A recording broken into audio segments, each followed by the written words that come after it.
Hi, today on Instigating Women and Friends, Kate and I talk about Gallup.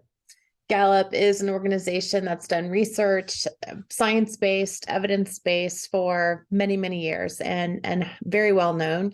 They also have a Gallup CliftonStrengths Assessment that, again, they can use worldwide with leaders. And so I was certified in 2020. Kate's just been spending this week getting certified herself. And we talk a little bit about the benefits of using this assessment for yourself, and even for your teams. And so there's a lot of upside in this. Main points being focus on your strengths, focus on those places of energy for you, whether it's professionally or personally. Many of us like to think we can do everything really well. And then we wonder why we end up burnt out and overwhelmed and have this expectation that we do everything ourselves. And that's why, if we don't focus on our strengths, if we don't focus on those projects or the work that just gives us energy, so that we can continue to rekindle that energy into the next day and the next project. That's when we get stuck, is when we think we can really focus on the whole list. So if you have interest, you can go directly to Gallup and take the assessment and get your results. You can work with a coach that is Gallup certified to help you understand the results and then embed your Gallup strengths with your plans for progress, whether that is leadership or whether that's personal progress on anything that you really have a goal to achieve.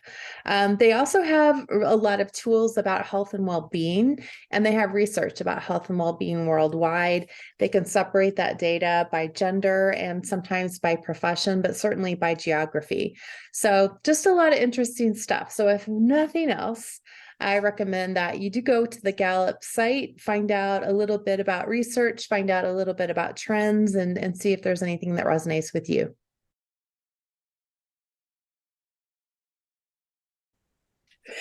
Hi, Kate. Good morning. How are you? I'm doing well. So, Instigating Women and Friends, we don't have a friend today. Liz is off doing some other things. So, Kate and I thought that we could really talk about an assessment that she and I both now share, as she's gone through Gallup certification this week. And I'll just start and turn it over to Kate, since she's been immersed in it for quite a few days here. But I chose to be certified in Gallup because A, they've got a great name for science and data and research around the globe. And number two, just a lot of credibility about the products that they're able to produce and the Gallup CliftonStrengths report itself. After going through many, many assessments in my coaching program to learn, I felt like that report just really spoke volumes to me, was right on, and put it in some plain language that I was able to help myself learn how to focus. But then it also easily extrapolates to teams. And then lastly, I'll just say, even though the word strength is used in the teaching, at least when I was taught, they talked a little bit about energy and the top areas being sources of energy and the bottom areas in the rank order being areas where we just don't have that. And that really helped me immensely, one that always loves to be perfect, thought, okay, I can lean into that. And that really can then get me on a path toward resilience and re-energizing. So, Kate, I will turn it over to you and see where you want to go in this discussion today about Gallup.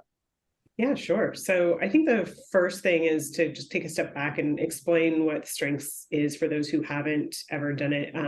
It's been around for a really long time, but I'm still surprised over there's a whole swath of the population that still isn't familiar with it. So the strengths-based approach it's an assessment that gives you a ranking of 34 strengths that's based upon loads and loads of data that they have that they've come through for. And the idea is that you have these talents or these strengths, And those are the ones who show up the most in your assessment. Those are the strongest ones. And then you might have lower strengths that you don't use as much. Maybe you don't have as much energy around, as you were saying. And then the very bottom ones, maybe it's much like if you would think about, like, you can write really fast with write your name or anything really fast with your right hand. And one of these lesser talents, it would be like writing your name with your foot, right with your toes. It's harder for you.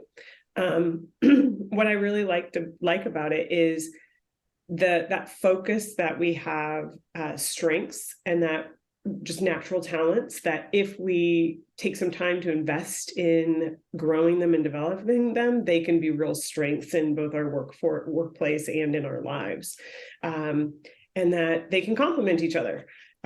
So, you can have a strength in a particular area, and I can have a different strength in a particular area, and then we can come together and collaborate to reach a goal together. And it can be a better and easier goal and better, more impactful goal than what we would have done singularly, because we combine those strengths for a superpower. The last 4 days were pretty intense. A lot of Zoom time, a lot of red eyes. But I learned a ton about myself, and I learned a ton about making managers and teams more effective. And I know that you've done a Teams event with Strength Finders, and I haven't done that yet, but I just wonder what your experience was with that and what the impact was of it. Yeah. When I've done a couple, and I ask each participant to complete the Gallup assessment. And sometimes we talk individually ahead of time. Many times we don't, though.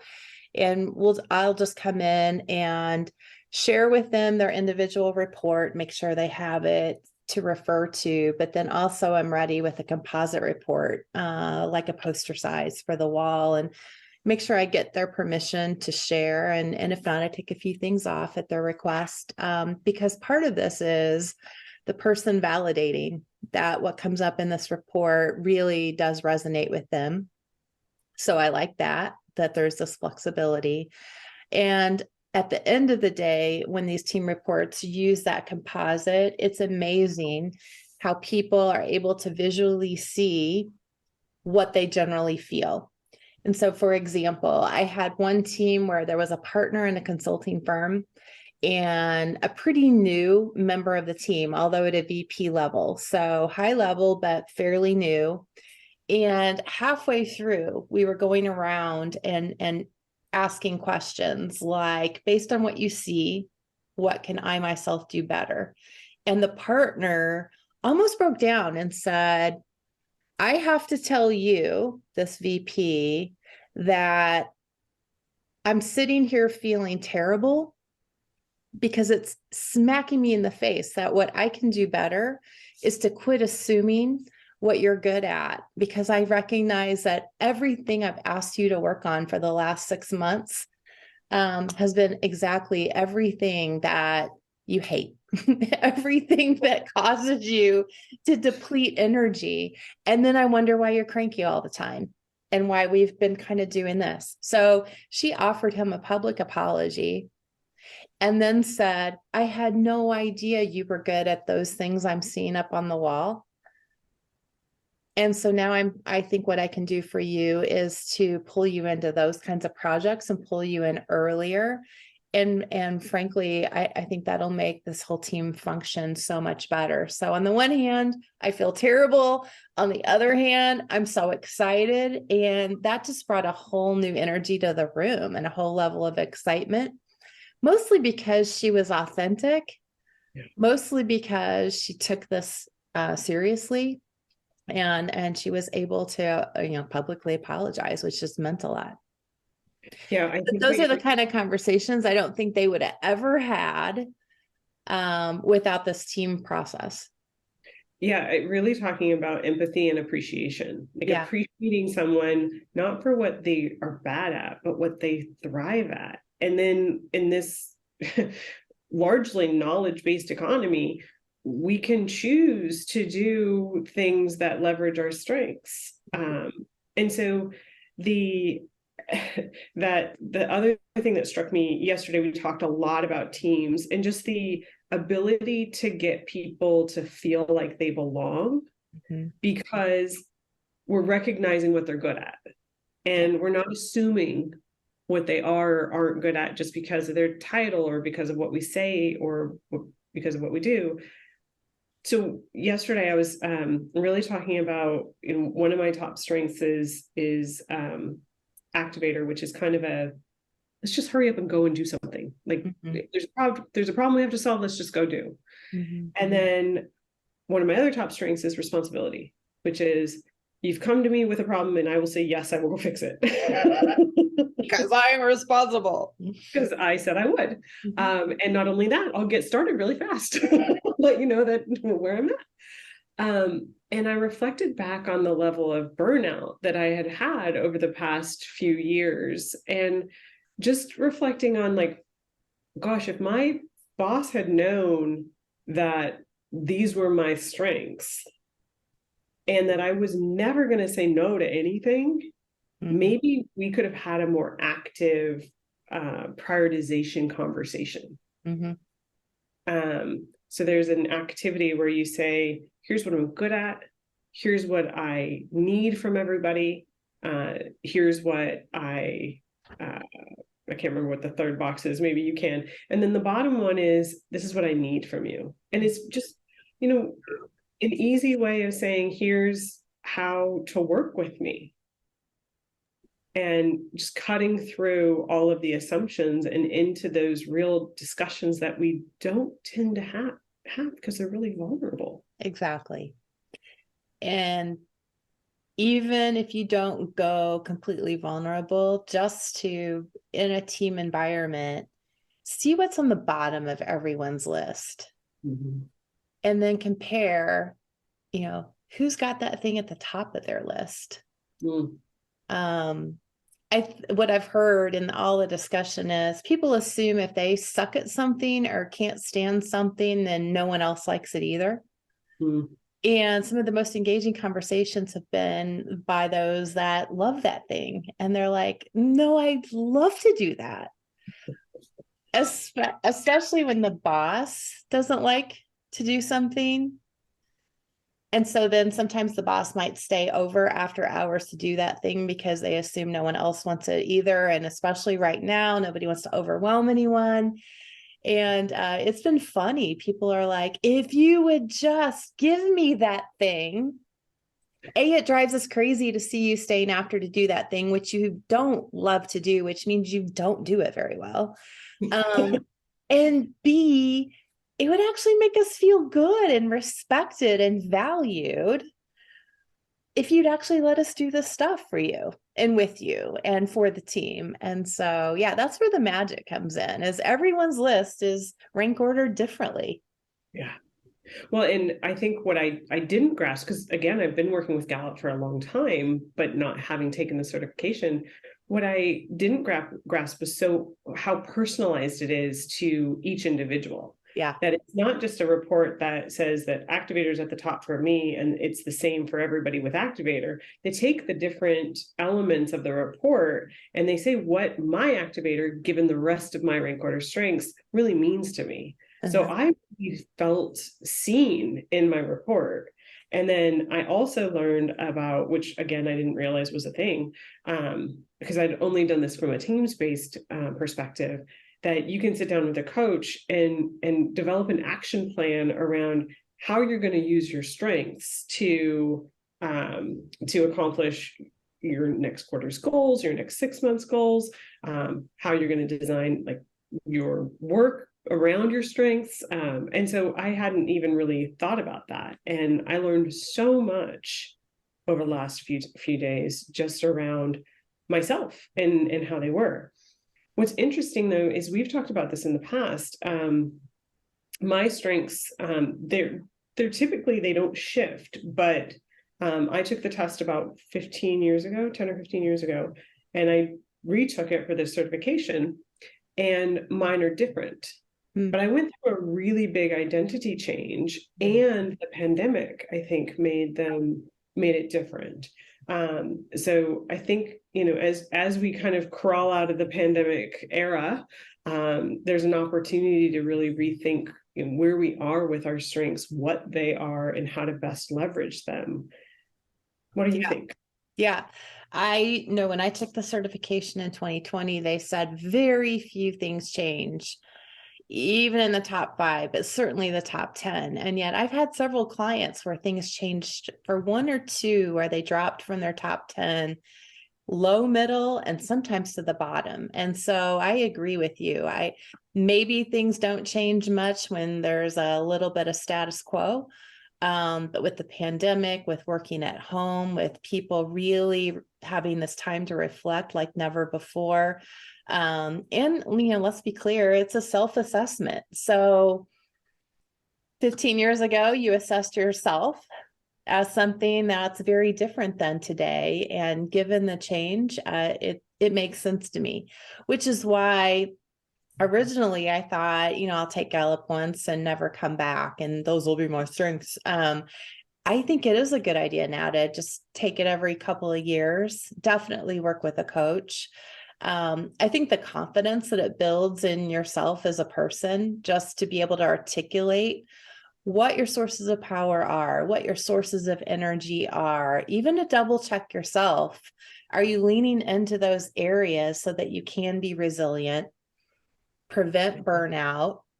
Mm-hmm. And if your boss doesn't ask, you've got the tools now to have that conversation and take charge of that conversation.